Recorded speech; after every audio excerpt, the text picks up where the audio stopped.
வணக்கம் டீச்சர்ஸ், எல்லாரும் நல்லா இருக்கீங்கன்னு நினைக்கிறேன். நானுமே ரொம்பவுமே நல்லா இருக்கேங்க. நம்மளோட சேனலை தொடர்ந்து பார்த்துட்டு வர எல்லாருக்கும் ரொம்பவுமே நன்றிங்க. ஃபர்ஸ்ட் இன்னைக்கு இந்த வீடியோக்குள்ள போகிறதுக்கு முன்னாடி நான் சில இம்பார்ட்டன்டான இன்ஃபர்மேஷன்லாம் சொல்லிடுறேன், அதை கொஞ்சம் கேட்டுருங்க. அதுக்கப்புறம் நான் இந்த வீடியோவை கண்டினியூ பண்றேன், சரிங்களா? ஸோ நிறைய பேர் என்கிட்ட கேட்டுட்டு இருக்கிறது என்னன்னா, டெட்டுக்கான ப்ரீவியஸ் இயர் கொஸ்டின்ஸ் எல்லாமே ஆன்சர் கீயோட PDF கொடுங்க, ரிவிஷன் பர்பஸ்க்கு எங்களுக்கு தேவைப்படும் அப்படின்னு நிறைய பேர் கேட்டிருந்தாங்க என்னோட இதுல. நானுமே கொஸ்டின் பேப்பர் ஒவ்வொன்றத்துலையும் தேடி தேடி தாங்க உங்களுக்காக நான் எடுத்து வச்சிருக்கேன். ஏன்னா நம்ம நெட் சோர்ஸ்லேயே போய் பார்த்தாலுமே நம்மளுக்கு அவ்வளோவா ப்ரீவியஸ் இயர் கொஸ்டின்ஸ்லாம் கிடைக்கல. எனக்கு கிடைச்ச வரைக்கும் நான் ஒரு ஃபோல்டராக அதை இப்போ கிரியேட் பண்ணி வச்சிருக்கேன். ஆனால் அந்த answer key tentative answer key தாங்க. நான் வீடியோ நடத்தும் போதே உங்களுக்கு நிறைய தடவை சொல்லியிருப்பேன், டென்டேட்டிவ் ஆன்சர் கீ நிறைய கொஞ்சம் தப்பாக இருக்கு. அதில் இதெல்லாம் கரெக்டு அப்படின்றதையும் என்னோட வீடியோவில் நான் சொல்லும் போதே நான் உங்களுக்கு சொல்லி தான் நடத்துவேன். ஸோ அந்த டென்டேட்டிவ் ஆன்சர் கீ தான் நான் ஃபோல்டரில் கொடுத்துருக்கேன். ஸோ வேணுன்றவங்க டவுன்லோட் பண்ணிக்கோங்க. ஆன்சர் கரெக்டானு செக் பண்ணிக்கிறதுக்கு நம்மளோட வீடியோஸ் பார்த்தீங்கனாலே வெறும் ஆன்சர் மட்டுமாவது பார்த்து ஸ்பீடாக வச்சு ஆன்சர் மட்டுமாவது பார்த்து இது பண்ணிக்கோங்க. இப்போ சோஷியலுக்குலாம் நான் கொஞ்சம் எக்ஸ்பிளைன்லாம் பண்ணியிருப்பேன். அந்த எக்ஸ்பிளனேஷன் வேணும்னாலும் அப்பப்போ பாஸ் பண்ணிவிட்டு அந்த எக்ஸ்பிளனேஷன் வேணும்னா எழுதிக்கோங்க. இல்லைனா வெறும் கொஸ்டின் பேப்பர் மட்டும் போதும் அப்படின்னாலும் நம்மளோட டிஸ்கிரிப்ஷன் பாக்ஸில் உங்களுக்காக நான் ஒரு ஃபோல்டராக கொடுத்துருக்கேன், ஓகேங்களா? இந்த வீடியோட ஃபோல்டரில் நீங்கள் செக் பண்ணி பார்த்தீங்கன்னா உங்களுக்கு தெரியும். இதுக்கு முன்னாடி இங்கிலீஷோட important topics like clipped words, blending words, அது எல்லாத்தையுமே தனித்தனி PDF-ஆ நான் லிங்க் கொடுத்துருப்பேன் இல்லையா? அது எதுவுமே இப்போ ஒர்க் ஆகாது. ஏன்னா எல்லாத்தையுமே ஒரு ஃபோல்டராக கொடுத்துட்றேன். ஏன்னா லாஸ்ட் டைமில் நீங்கள் தேடி தேடி படிக்க கஷ்டமாக இருக்கும்னு சொல்லிட்டு அதையுமே நான் இங்கிலீஷ் இம்பார்ட்டன்ட் டாபிக்ஸ் இல்லை ரிவிஷன் டாபிக்ஸ் அப்படின்னு சொல்லிட்டு ஒரே ஃபோல்டரில் இம்பார்ட்டன்ட் டாபிக்ஸ் எல்லாமே போட்டிருக்கேன், ஓகேங்களா? அது எல்லாத்துக்கான லிங்க்குமே நான் இந்த வீடியோட டிஸ்கிரிப்ஷனில் கொடுத்துட்றேங்க. நீங்கள் அதை செக் அவுட் பண்ணி பார்த்துக்கோங்க, சரிங்களா? ஸோ எல்லாமே நான் ப்ரிப்பேர் பண்ணது தான். நான் எதுலேருந்தோ எடுத்து அது மாதிரிலாம் இல்லை, புக் சோர்ஸ் தான். ஏன்னா இப்போ நம்மளுக்கு டெட்டுக்கு புக் சோர்ஸ் தான் நம்மளுக்கு தேவை இல்லையா? புக்கில் இருக்கிறது தேடி தேடி நானே எழுதி உங்களுக்கு எக்ஸ்பிளைன் பண்ணிட்டுருக்கேன். ஸோ நம்மளோட வீடியோஸ் பிடிச்சிருந்தா என்னோட இந்த ஒரு ஒர்க்குக்காக என்னோட சேனலை கொஞ்சம் சப்ஸ்கிரைப் பண்ணிக்கோங்க. அதே மாதிரி இந்த வீடியோக்கு லைக் பண்ணிக்கோங்க. இன்னைக்கு நம்ம என்ன பார்க்க போறோம்னா, ஆல்ரெடி நான் சொன்ன மாதிரி இங்கிலீஷ்ல இம்பார்ட்டன்ட் டாபிக்ஸ்லாம் பார்த்துட்டு இருக்கோம் இல்லையா? அதில் 6th-லேருந்து 12th வரைக்கும் இருக்கிற கம்ப்ளீட்டான ஃப்ரேசல் வேர்ப்ஸ். ஏன்னா ஃப்ரேசல் வேர்ப்ஸ் ரொம்பவுமே இம்பார்ட்டன்ட்ங்க. நம்ம இதை ஒமிட் பண்ணவே முடியாது. எல்லா கொஸ்டின் பேப்பர்லையும் கண்டிப்பாக 1 or 2 கொஸ்டின் நீங்கள் ஃப்ரேசல் வேர்ப்ஸ் பார்க்கலாம் இல்லைங்களா? ஸோ அதுக்கான ஒரு வீடியோ தான். நீங்கள் தேடி தேடி படிக்க வேணாம். 6th-லேருந்து 12th வரைக்கும் இருக்கிற கம்ப்ளீட் ஃப்ரேசல் வேர்ப்ஸ் உங்களுக்கு நான் கொடுத்துட்றேன், ஓகேங்களா? இதுதான் அந்த வீடியோ. இதுக்கான PDF-மே அதில் நான் கொடுத்துட்றேன். அதுக்குன்னு வீடியோ பார்க்காம ஸ்கிப் பண்ணிடாதீங்க. ஏன்னா இந்த வீடியோ பாருங்க, உங்களுக்காக நான் கஷ்டப்பட்டு போடுறேன் இல்லைங்களா? சரி வாங்க, ஃபர்ஸ்ட் ஒன் பாருங்க. செட் அவுட் அப்படின்னு என்னன்னா, to begin a journey. Set out, ரெடியா இருடா அப்படின்னு சொல்ற மாதிரி, டு பிகின் எ ஜேர்னி. அடுத்து என்னது? பிக்கப் அப்படின்னா to get someone from a place. இப்போ சொல்லுவாங்க இல்லையா, இப்போ மாமா ஊர்ல இருந்து வந்துட்டாடா, அவரை போய் பிக்கப் பண்ணிட்டு வா அப்படின்னு சொல்லுவாங்க பாருங்க. அப்படின்னா என்னது? யாரோ ஒருத்தவங்க வந்திருக்காங்க, அவங்களை அந்த பிளேஸ்ல இருந்து நம்ம கூட்டிட்டு வருது. Next get away, to go somewhere for a short break or holiday. அதாவது கொஞ்ச நாள் ஹாலிடேக்காக வெக்கேஷனுக்காக போகிறது தான் என்னன்னு சொல்கிறாங்க, கெட் அவே. அடுத்தது see offனா to go to the station to say goodbye to someone. அதாவது இப்போ நம்ம ஜென்ரலாக சொல்லுவோம் இல்லையா, பை, see you அப்படின்னு சொல்லுவோம் இல்லையா? அந்த see you தான் இங்கே see off அப்படின்னு கொடுத்துருக்காங்க. see offனா என்னன்னா, யாரோ ஒருத்தவங்களை வழி அனுப்பி வைக்கும்போது நம்ம குட் பை சொல்கிறது தான் see off, சரிங்களா? நெக்ஸ்ட் get intoனா to enter a bus, a train or a plane. இப்போ வாங்க உள்ள வாங்க அப்படி தமிழ்ல சொல்லல, அதை கெட் இன்டு, உள்ள வாங்க அப்படின்னு சொல்றது. அதுவே கெட் ஆஃப் அப்படின்னா என்னன்னா, அதுல இருந்து இறங்குறது. To leave a bus, a train or a plane, அதுதான் கெட் ஆஃப் அப்படின்னு சொல்லிட்டு சொல்றாங்க. நெக்ஸ்ட் பார்க்கலாம்.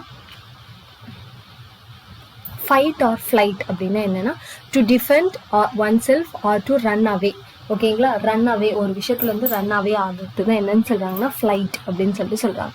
புட் டு ஃபிளைட் அப்படின்னா to cause someone to flee. Take ஃப்ளைட்னா to flee or run away.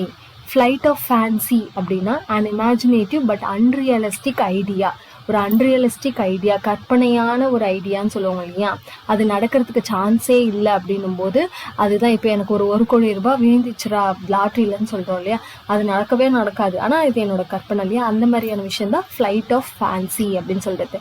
Have a nice flight அப்படின்னா என்ஜாய் யுவர் ஃப்ளைட் அப்படின்னு அர்த்தம். இன் ஃபுல் ஃப்ளைட்னா escaping as rapidly as possible. ஒரு விஷயத்துலேருந்து சீக்கிரமாக எஸ்கேப் ஆகிறது தான் இன் ஃபுல் ஃப்ளைட். இது டாப் ஃப்ளைட்னா among the best of particular group. ஒரு பர்டிகுலர் குரூப்ல ஒருத்தவங்க பெஸ்டா இருக்காங்கன்னா அவங்கள இந்த டாப் ஃபிளைட் அப்படின்ற ஃப்ரேசல் வெர்ப் யூஸ் பண்ணி சொல்லுவாங்களாம். நெக்ஸ்ட் கால் ஆன் சம்படி அப்படின்னா என்னது? டு விசிட் சம்படி, யாரையாவது போய் பார்க்கறது. கால் பேக் அப்படின்னா என்னது? இப்போ நம்ம யாரோ ஃபோல்ட் பண்றாங்க அப்படின்னா ஃபோன் எடுக்கல அப்படின்னும் போது சரி கால் பேக் பண்ணுறா அப்படின்னு சொல்கிறாரு. அப்போ ரிட்டன் கால் பண்ணுறது, to return your phone call. Get rid of அப்படின்னா என்னது, டு எலிமினேட், ஒரு விஷயத்த எலிமினேட் பண்ணுறது. அடுத்து கீப் ஆன் அப்படின்னா டு கண்டினியூ டூயிங் சம்திங். இப்போ ஏதோ ஒரு விஷயத்த செஞ்சு அவன் நல்ல மார்க் எடுக்கிறான்னா கீப் ஆன் டூயிங் தட் அப்படின்னு சொல்லுவோம் இல்லையா. அப்போ கீப் ஆன் அப்படின்னா என்னது, டு கண்டினியூ டூயிங் சம்திங். அடுத்து என்னது கிக் ஆஃப். கிக் ஆஃப் அப்படின்னா என்னன்னா டு பிகின் ஆர் ஸ்டார்ட். இது ஈஸி தான். இப்போ பைக்கை நின்றுச்சுன்னு வச்சுக்கோங்க, கிக் பண்ணுறேன்னு சொல்லல. அப்போ கிக் ஆஃப் அப்படின்னா என்னன்னா ஸ்டார்ட் பண்ணு அப்படின்னு அர்த்தம். ஸ்டார்ட் பண்ணு, டு பிகின் டு ஸ்டார்ட். ஓகேங்களா, நெக்ஸ்ட் பார்க்கலாம். நெக்ஸ்ட் இது எல்லாமே இம்பார்ட்டன்ட்ங்க. ஏற்கனவே நம்மளோட ப்ரீவியஸ் இயர்ல கொஸ்டின்ல கேட்கப்பட்ட கொஸ்டின்ஸ் இது எல்லாமே. சரிங்களா. லுக் ஆஃப்டர் அப்படின்னா என்னது, டேக் கேர் ஆஃப். ஒருத்தவங்களை பார்த்துக்கிறோம் இல்லையா, அதுதான் என்னது look after, take care of. Look into அப்படின்னா என்னது, எக்ஸாமின். டாக்டர் வந்து என்னை வந்து என்ன நல்லா லுக் இன்டு, எனக்கு என்ன ஆச்சுன்னு சொல்லிட்டு பார்த்தாரு. அப்போ எக்ஸாமின் பண்றது தான் லுக் இன்டு. கிவ் அப் அப்படின்னா அது அபண்டன்ட், ஒரு விஷயத்த கிவ் அப் பண்றது. புட் ஆஃப் அப்படின்னு என்னது, போஸ்ட்பான். இன்னைக்கு செய்ய வேண்டாம்டா, இன்னைக்கு நான் படிக்கலான்னு எடுத்திருப்பேன் ஆனால் வேணாம் அப்படின்னு சொல்லிட்டு அதை நான் புட் ஆஃப் பண்ணிடுறேன். புட் ஆஃப் பண்ணுறதுன்னா நான் சரி நாளைக்கு படிச்சுக்கலாம்டா அப்படின்னு போஸ்ட்பான் பண்ணுறது. கெட் ஆன் அப்படின்னா என்னது, மேக் ப்ராக்ரஸ், ஒரு விஷயத்த வந்து ப்ராக்ரஸ் பண்ணிகிட்டே இருக்கிறது தான் கெட் ஆன். டேக் ஆஃப் அப்படின்னா என்னது, லீவ். ஓகேங்களா, லீவ் எடுக்கிறது தான் டேக் ஆஃப்னு சொல்கிறாங்க. Fond of, having and affection for example like இல்லைனா லவ் அப்படின்னு சொல்கிறாங்க. Fond of. ஹிடன் அவேனா டு ஹைட், மறைஞ்சு இருக்கிறது. லாக்அப்னா என்னது, ஷட்டப் இல்லைனா ப்ரிசன், ப்ரிசன்ல இருக்கிறது இல்லைனா ஷட்டப், வாய மூடுங்க அப்படின்னு சொல்றது தான் லாக்அப் அப்படின்னு சொல்லிட்டு சொல்றாங்க. நெக்ஸ்ட் பாருங்க, லாஃப் தட். லாஃப் தட் தான் மேக் ஃபன் ஆஃப். இது ஈஸி தானே, ஒருத்தவங்களை பார்த்து சிரிக்கிறது, ஒருத்தவங்களை பார்த்து கிண்டல் அடிக்கிறது. லுக் அட் அப்படின்னா என்னது, அப்சர்வ் இல்லைனா பர்சீவ். அதாவது இப்போ டீச்சர் எதோ நடத்தும்போது லுக் அட் திஸ் அப்படின்னு சொல்லிட்டு சொல்லுவாங்களே, அப்படின்னா என்ன அர்த்தம், அதை நல்லா அப்சர்வ் பண்ணு அப்படின்னு அர்த்தம்.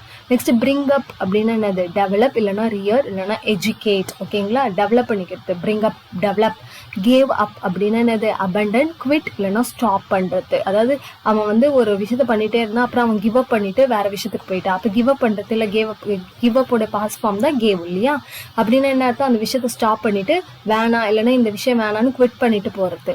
வெண்ட் த்ரூனாலும் எக்ஸாமின் தான். சரிங்களா, எக்ஸாமினுக்கே 2 வார்த்தைகள் நம்ம பார்த்துருக்கோம் பாருங்க. வெண்ட் த்ரூனாலும் எக்ஸாமின் தான் சொல்றாங்க. அதே மாதிரி என்ன வார்த்தை பார்த்தோம், லுக் இன்டு. லுக் இன்டுனாலும் எக்ஸாமின் தான். அதே மாதிரி வெண்ட் த்ரூ அப்படின்றதுனாலும் எக்ஸாமின் அப்படின்றது தான். நெக்ஸ்ட் பாருங்க, ஃபினிஷ் ஆஃப். ஃபினிஷ் ஆஃப்னா என்னது, கம்ப்ளீட். அதை ஃபினிஷ் அப் பண்ணிட்டு போடா நீ விளையாடுறதுக்கு அப்படின்னு சொல்றது. அப்போ கம்ப்ளீட். ஃபிகர் அவுட் அப்படின்னு என்னது, அசஸ் இல்லைன்னா அண்டர்ஸ்டாண்ட். ஒரு விஷயத்தை இப்போ ஏதோ ஒரு ப்ராப்ளம் கொடுத்துறான்னா அதோட ஆன்சரை நான் ஃபிகர் அவுட் பண்ணிட்டேன்டா அப்படின்னு நம்ம ஃப்ரெண்ட்ஸ் கிட்ட சொல்லுவோம். அப்போ ஃபிகர் அவுட்னா என்னது, அது எப்படி வருதுன்னு சொல்லிட்டு அண்டர்ஸ்டாண்ட் பண்ணிடுது இல்லைன்னா அசஸ் பண்றது. நெக்ஸ்ட் கோ ஃபார் அப்படின்னா என்னது, சக்சீட். இப்போ ஏதோ பர்த்டே விஷயம் பண்ணும்போது இன்னும் நீ ஹைட்ஸ் ரீச் பண்ணும், கோ ஃபார் அவே அப்படின்லாம் சொல்லுவாங்க. அப்போ அந்த மாதிரி என்னது, இன்னும் நீ சக்சஸ் ஆகிட்டே இரு அப்படின்னு சொல்றது. ப்ளோ அப் அப்படின்னா என்னது, எக்ஸ்ப்ளோர்டு, வெடிக்கிறது. ப்ளோ அப். ஷோ அப் அப்படின்னா அந்த ரிவீல், காட்டுறா அப்படின்னு கேட்போம் இல்லையா. ஷோ அப் அப்படின்னா என்ன அர்த்தம், ரிவீல், அவர் வச்சுக்கிறத காட்டுறது. கால் ஆன் அப்படின்னா என்னது, ரெக்வயர் ஆர் விசிட், ஒருத்தவங்களை போய் பார்க்குறது. பிரேக் ஆஃப் அப்படின்னா என்னது, ஃபினிஷ். ஓகேங்களா, பிரேக் ஆஃப் அப்படின்னா என்னது, ஃபினிஷ். நெக்ஸ்ட் பாருங்க, நக்கிள் அண்டர் அப்படின்னு என்னது, சப்மிட். புட் ஆன்னா வியர், போட்டுக்கிறது. கம்மின் அப்படின்னு என்னது, இது ஈஸி இல்லையா, என்டர். ட்ரை அகைன் என்னது, ரிப்பீட். அதாவது ஒரு விஷயத்த ஃபெயிலியர் ஆயிடுச்சுன்னா ட்ரை அகைன் சொல்லுவாங்க. ட்ரை அகைன் அந்த விஷயத்த ரிப்பீட் பண்றது. வாக் அவே அப்படின்னு என்னது, கோ, இங்க நிக்காத போ அப்படின்னு சொல்றது என்னது, வாக் அவே, இங்க நிக்காத போ. டைம் அவுட் அப்படின்னு என்னது, ரெஸ்ட். ஓகே, இப்போ நீங்க ஒரு டெஸ்ட் எழுதினே இருக்கீங்க, அப்ப டைம் அவுட் ஆயிடுச்சுப்பா பேப்பரை கூடு அப்படின்னு என்ன அர்த்தம், எழுதத்தை நிறுத்திட்டு ரெஸ்ட் எடுக்கிறது அப்படின்னு ஞாபகம் வச்சுக்கோங்க, time out. Next go on அப்படின்னா என்னது, கண்டினியூ. ஓகேங்களா, கோ ஆன் பண்ணு, இன்னும் முயற்சி பண்ணு அப்படின்னு சொல்றது என்னது, கண்டினியூ பண்ணு அப்படின்றது அர்த்தம். நெக்ஸ்ட் பாருங்க, ஸ்டாண்ட் அப் அப்படின்னா என்னது, to support or defend somebody. ஒருத்தவங்களை சப்போர்ட் பண்றதுக்காக நான் எழுந்து நிற்கிறேன் sir, stand up. Next stand for அப்படின்னா சப்போர்ட் சம்திங், இதுவுமே சப்போர்ட் சம்திங். ஸ்டாண்ட் பைனா to be present while something bad is happening but not to do anything to stop it. அதாவது ஒரு கெட்ட விஷயம் நடக்கும்போது அவன் கூட தான் நீ இருக்கிற, அவன் ஒரு தப்பு பண்றான்னு தெரியுது, அவன் கூட தான் இருக்கான், அதை நீ தடுக்காம அவன் கூடயே நின்று நிற்கிற இல்லையா, அதுதான் என்னன்னு சொல்றாங்கன்னா ஸ்டாண்ட் பை அப்படின்னு சொல்லிட்டு சொல்றாங்க. நெக்ஸ்ட் பாருங்க, லுக் இன்டுனால் டு எக்ஸாமைன். லுக் அட் அப்படின்னா லுக் அட் சம்திங். அங்க லுக் த்ரூனா to not recognise. Run over to knock a person or animal, drive over their body. Run away to leave somebody suddenly. Run into to meet somebody or something by chance. Put on அப்படின்னா wear சொன்னோம். To apply something, அதாவது like இப்போ ஃபேஸில் cream ஏதாவது போடுறோம்னா put on your cream அப்படின்னு சொல்லுவாங்க. அப்போ to apply something on your face or body அப்படின்றது. புட் அப் அப்படின்னா டு அக்செப்ட், ஓகேங்களா, இது B. To accept someone or something that is annoying. Put ஆஃப்னா to exchange something to a later time or date. Next பாருங்க, put out அப்படின்னா என்னது, extinguish. Cut ஆஃப்னா block the way. Come upon to meet or find somebody. Drop to stop இல்லைன்னா halt. Stop பண்ணுறது drop, ஓகேங்களா. Pass out அப்படின்னா become unconscious, unconscious ஸ்டேஜுக்கு வந்துட்டாங்க அப்படின்னா. இப்போ இந்த பாஸ்ட் அவே அப்படிலாம் சொல்லுவாங்க பார்த்தீங்களா, இறந்து போனவங்களை. ஆனால் இப்போ இந்த அன்கான்ஷியஸ் ஸ்டேஜில் இருக்கிறது என்ன சொல்கிறாங்கன்னா பாஸ் அவுட். டேக் ஆஃப்னா leave the ground or success. Turn அவேனா to stop looking at somebody, ஓகேங்களா. ஒருத்தன் அவனே பார்த்து நிற்கிறேன்னு வச்சுக்கேன், ஏன்டா அவனே பார்த்து நிற்கிற, திரும்பி பாடுற அப்படின்னு சொல்லுவாங்க, அதான் turn away. Next bank on அப்படின்னா என்னன்னு சொல்றாங்கன்னா ரிலே ஆன், ஓகேங்களா. ரிலே ஆன்னா தான் பேங்க் ஆன். நெக்ஸ்ட் பாருங்க, டேர்ன் ஆன்னா டு ஓப்பன். டுக் ஓவர்னா டு டேக் லீட், அதுக்கான ஒரு தலைவர் மாதிரி நீ இருந்து லீட் எடுத்துக்கூட அப்படின்னு சொல்றது என்னது, took over. Next set off அப்படின்னா என்னது, ஸ்டார்ட் எ ஜேர்னி, ஒரு ஜேர்னியை ஸ்டார்ட் பண்ணுறது. ஸ்டாப் ஓவர்னா to stay at a place for a short period of time. Get அவேனா to go away from home for a vacation. Check in, இது ரெண்டு important. Arrive and register at airport or hotel, இது கேட்டிருக்காங்க. Next check அவுட்னா pay the bill when leaving a hotel. Check அவுட்னாலும் கேட்டிருக்காங்க. அதாவது ஒரு ஹோட்டல்லேருந்து வெளியே வரும்போது நம்ம பில்லெல்லாம் செட்டில் பண்ணிட்டு வெளியே வரது செக் அவுட் அப்படின்னு சொல்லிட்டு சொல்லுவாங்க. ஸோ டீச்சர்ஸ் 6th 12th நான் என்னால் முடிஞ்ச அளவுக்கு இருக்கிற ஃப்ரேசல் வெர்ப்ஸ் எல்லாத்தையுமே ஒரே வீடியோவாக உங்களுக்கு நான் தொகுத்து கொடுத்துருக்கேன். இந்த வீடியோ ரிலேட்டடாக ஏதாவது சஜஷன் இருந்தால் என்னோட கமெண்ட் பாக்ஸில் தெரிவிங்க. எக்ஸாமுக்கு இன்னுமே நம்மளுக்கு கம்மியான நாள் தான் இருக்குது. ஸோ டைமை வேஸ்ட் பண்ணாதீங்க.